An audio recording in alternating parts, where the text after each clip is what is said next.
La prioridad nacional es un concepto que nace en el año 1920 y es parte del programa del Partido Nacional Socialista Alemán, el partido más conocido como el partido nazi.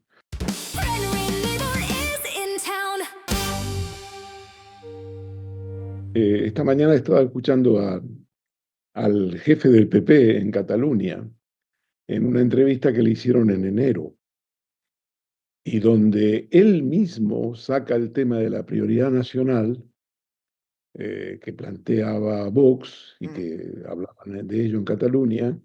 Y ha dicho algo que me ha emocionado porque a veces cuando yo lo digo en la televisión la gente se me queda mirando y dice, a ver, ¿de dónde sale este hombre? ¿No? Yo dije que la prioridad nacional es un concepto que nace en el año 1920 y es parte del programa del Partido Nacional Socialista Alemán, el partido más conocido como el partido nazi. Y oye, y este señor Fernández, pues hace un análisis en RAC-U, con una entrevista que le hizo Jordi Basté, saca el tema de la prioridad nacional, oye, y dice, claro, esto nos remite a la idea de la sanguinidad, del concepto nazi de los arios. Es increíble. Es realmente alucinante lo que está pasando en estos momentos y sobre todo que haya periodistas que traten esto como si fuera una cosa más y no pongan los puntos sobre las íes, no dejen claro que hablar de prioridad nacional es volver a eso, a ideología plenamente nazi y que eso es lo que tenemos que desmontar en estos tiempos que corren, no digamos permitirles que ellos muevan el marco y que al final tengamos todos que debatir sobre cuál tiene que ser la prioridad nacional, si es una o es otra, ¿no? Claro, porque yo lo que sí veo cierta frivolidad, por así decir, no sé si es la palabra adecuada, en el sentido de decir, bueno, pero como todo eso es anticonstitucional o inconstitucional, no van a poder hacer nada. En cambio, yo pienso que no, que pienso que con independencia de que sea inconstitucional o anticonstitucional, esto le da patente de corso para hacer lo que quiera. De momento en Extremadura y en Aragón.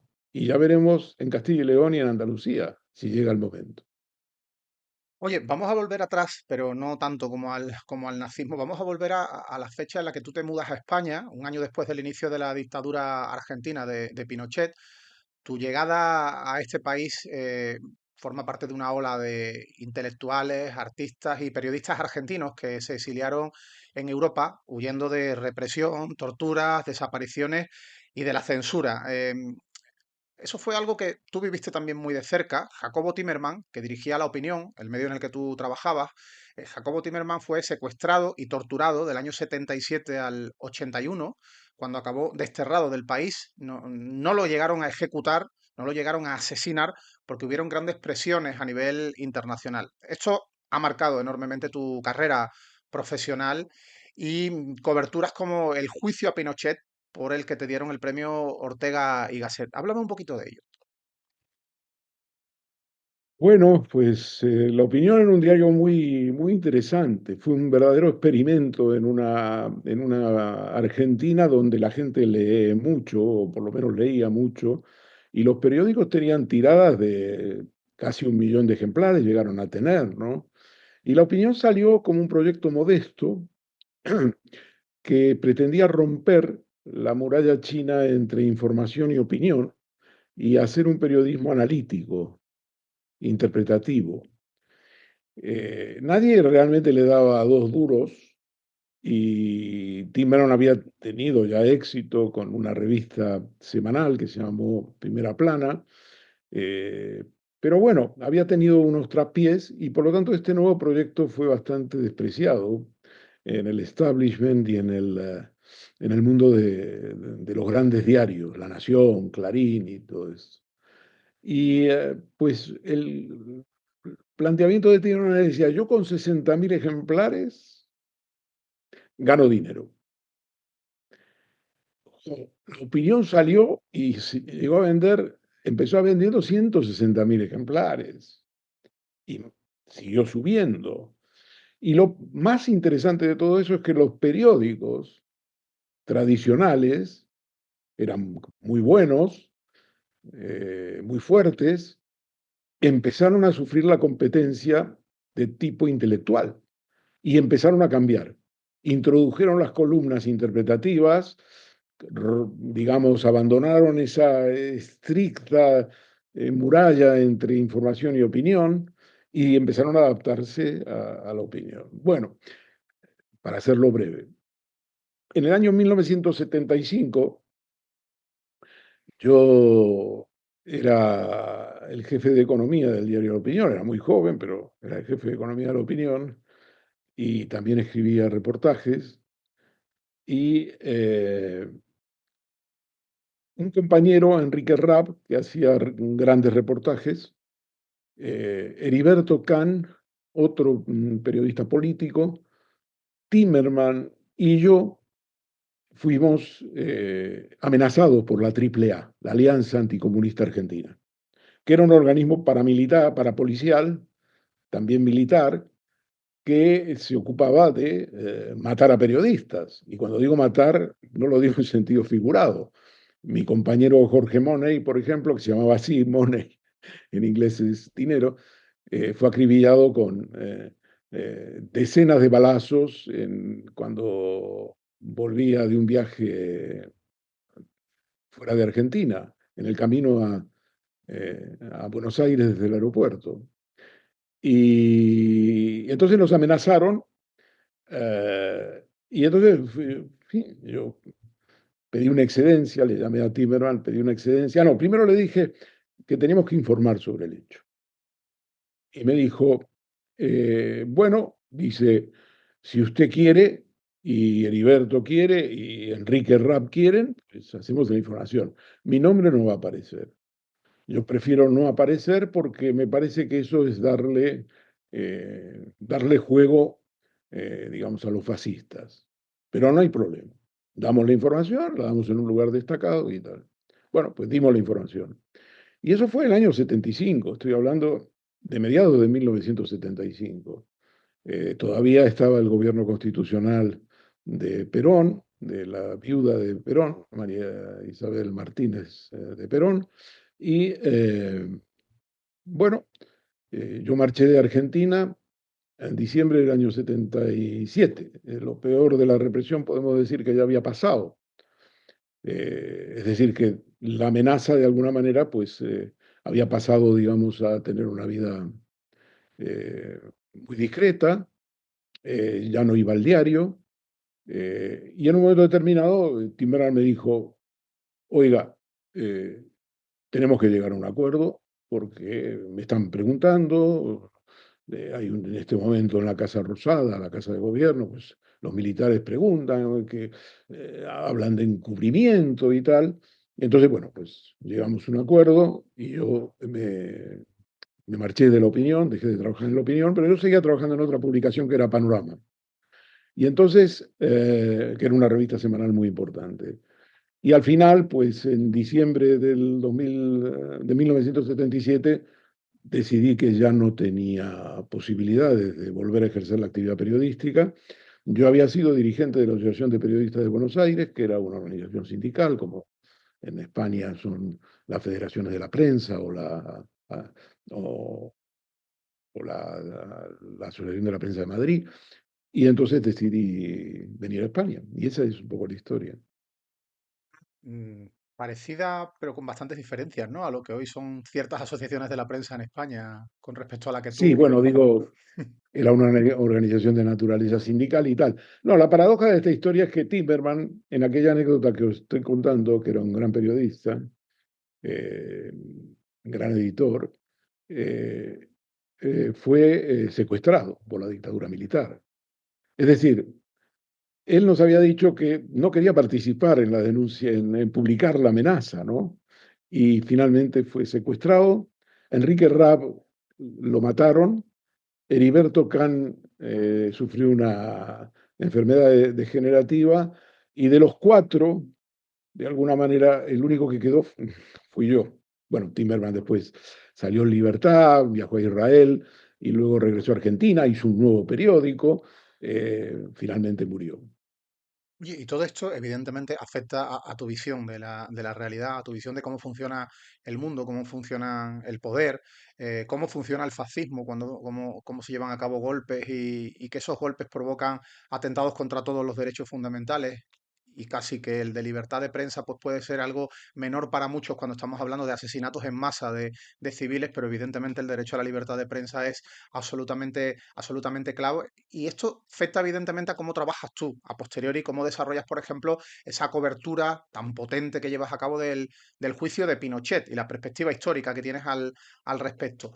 En esa época daba una especie de sensación de ver a España como país a la vanguardia de los derechos humanos, y en cambio ahora estamos también viendo pasos hacia atrás y viendo como muchos gobiernos están, digamos, intentando no incomodar a potencias como China, Israel, Estados Unidos en determinados elementos regulatorios a todos los niveles, ¿no? Y cómo hay medios de comunicación en España que están plegados a ese tipo de intereses. ¿Qué visión tienes tú de lo que pasó entonces, que evidentemente fue muchísimo más cruento que la realidad actual, pero en cuanto a, digamos, a los términos de censura informativa y de cómo las grandes empresas que están detrás de los medios intervienen para manipular, para censurar, para mediatizar la información?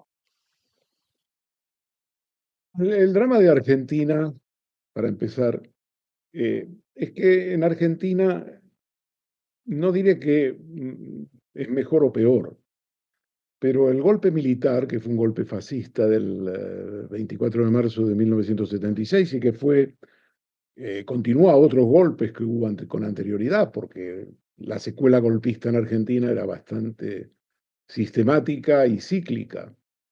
Eh, pero en Argentina no hubo una guerra civil. Y no quiero decir que esto sea mejor ni peor. Quiero decir que se inventaron una guerra civil. Dijeron que había una guerra civil para aplastar a las libertades democráticas. Esta es la realidad. Que había grupos de izquierda, que había grupos guerrilleros, pues efectivamente lo sabía, pero no representaban un peligro para la estabilidad del Estado, para nada. Lo que hizo la dictadura militar, lo que hizo el ejército, es inflar y justificar la represión brutal, la erradicación de las libertades democráticas con el argumento de que había una guerra civil. Pero no hubo ninguna guerra civil, no hubo ninguna guerra civil, ni nada que se le pareciese. No digo yo que sería mejor, pero quiero decirte que el pueblo, el pueblo miró para otro lado, hay que reconocerlo. Es decir, la gente veía a los grupos radicales, extremistas, de izquierda, como grupos ajenos, digamos, al quehacer diario. Y por tanto, lo que hubo es una cierta abstención de la gente común y eso permitió el ajuste de cuentas con miles de desaparecidos, con asesinatos en las calles, con una impunidad increíble, en el sentido de que contaba con el apoyo del gobierno de los Estados Unidos, que ya entonces ya se había consumado el golpe en Chile en el año 73, esto era Argentina, 3 años más tarde, había tenido lugar el golpe en Uruguay, antes incluso que en Chile y en Argentina, y por tanto, digamos, había una tradición y ya hay una experiencia muy clara de los Estados Unidos en cómo trabajar con los grupos locales en Uruguay, Chile y Argentina. Ahora, para ir a la cuestión que planteabas en relación a, digamos, a cómo vamos a la actualidad, ¿no? Y la actualidad es que lo que tenemos es, en estos países, en Chile y Argentina, sobre todo Chile y Argentina, pese a la gran experiencia que significó todo esto y a eh, los riesgos, los peligros, en términos de víctimas mortales, desaparecidos, eh, digamos, no han vacunado, ¿eh? No han inoculado, eh, digamos una conciencia que vaya a impedir la repetición de estos fenómenos. Porque Milei ganó las elecciones. Milei en Argentina ganó las elecciones. El programa de Milei es mucho peor que el de los militares del 76. Y en Chile Sin embargo, las ha ganado un ganó. pinochetista. En Chile las acaba de ganar pinochetista y eso te remite también a Alemania en el año 33, 32, 33, cuando Hitler, hombre, no gana con una victoria aplastante en las elecciones, ni mucho menos, el poder lo irá conquistando desde dentro de la democracia decadente alemana, pero también es entronizado en la vida política alemana a través de elecciones. Entonces, lo que tenemos es un fenómeno muy, muy preocupante, ¿no? En Argentina, en Chile está empezando el gobierno de Kast, ahora que ha ganado las elecciones, en las últimas elecciones, pero en Argentina lo que hay es una desintegración social. No es un gobierno simplemente que reprime, es un gobierno que está desintegrando la sociedad. Todas las, digamos, los derechos humanos más elementales, los derechos a la sanidad pública, los derechos a una educación primaria, pues, todo eso está desapareciendo. Y está desapareciendo con el apoyo alegre de Donald Trump, de todo el equipo que hay en la Casa Blanca, donde Milei se ha convertido de alguna manera en un ícono y también lo es un ícono para importantes instituciones y partidos en España. Que Milei sea el hijo directo o el ícono o el ejemplo a imitar de Isabel Díaz Ayuso, que le recibe en España y le da una medalla y le festeja las barbaridades que dice, que Milei sea apoyado por Aznar, que el Partido Popular le haya dado popularidad, que Cayetana Álvarez de Toledo, Esperanza Aguirre lo conviertan en un ícono, es que no es un problema ideológico, es un problema que este hombre representa, como toda la derecha latinoamericana, la barbarie en el sentido literal. Es decir, cuando Trump amenaza hace 2 semanas con que se va a cargar la civilización persa, está con, digamos, esa declaración es una declaración genocida. Y en este sentido, Milei no se queda atrás. Milei está, digamos, propiciando la barbarie en Argentina contra todos aquellos que él considera distintos. Y tiene todo el apoyo del Tesoro americano, que precisamente permitió que ganara las elecciones sobre la base de un préstamo de una línea de swap en octubre pasado, porque todos los sondeos decían que Milei perdía. Hizo Trump una intervención dirigida a los argentinos diciendo, nosotros vamos a ser generosos con los argentinos, les estamos dando dinero en una línea al gobierno argentino, pero siempre que Milei salga elegido. Si Milei no sale elegido, claro, alguien me escucha y escucha esto y dice, pero ¿qué está diciendo este hombre? Pues esto es lo que ocurrió.